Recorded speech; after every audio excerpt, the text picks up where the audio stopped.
Bruce, you have really made me fall in love with RMF as an analyst. There's actually a lot to get into for risk management framework, because what I like about this over analyst work, first of all, let me define each one. So when I'm talking about cybersecurity analyst versus a cybersecurity compliance person, we're talking about an analyst normally is looking at, I would say, real-time data. They're looking at information as it comes in, and then they're having to analyze it, right? That's why it's important, as we talked about before, you have to have real good sources of information. You got to have good information coming in to evaluate that information.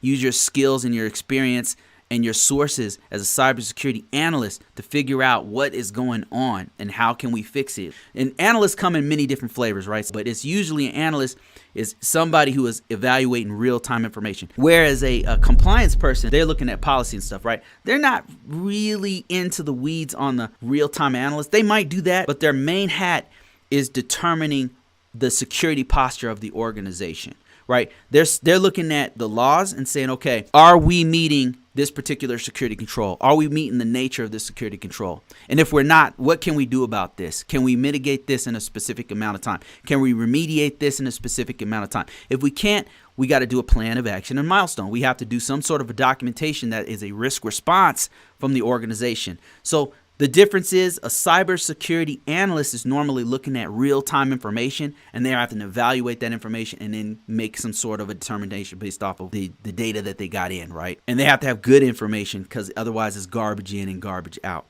And then your cybersecurity compliance officer, your risk management framework person, your information system security officer, they're looking at the security compliance, the security posture of the organization, and are we meeting this security control? There's a lot of crossover between these two, because you can have one doing some of the other job and all that kind of stuff.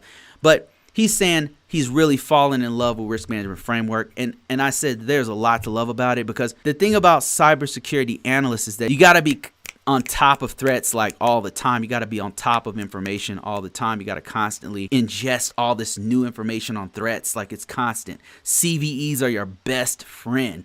You know, that's the vulnerabilities that are out there. But with risk management framework and compliance, you might need to know some of that stuff, like you need to know it, but your main bread and butter is the security controls, which don't typically change but every couple years or so, right? Like they do change, laws do change, all that kind of stuff. You got to keep up with technology and stuff. Like you got this new cloud stuff, like you got to know that stuff, but it's not as real time as your analyst work. So that's one of the real good things about being in compliance, is that it's not as fast paced. Not to say you shouldn't learn this stuff, but it's just not as fast paced as your analyst. And there's different interpretations of both those titles. So, you know, take that with a grain of salt. That's been my interpretation of this whole thing.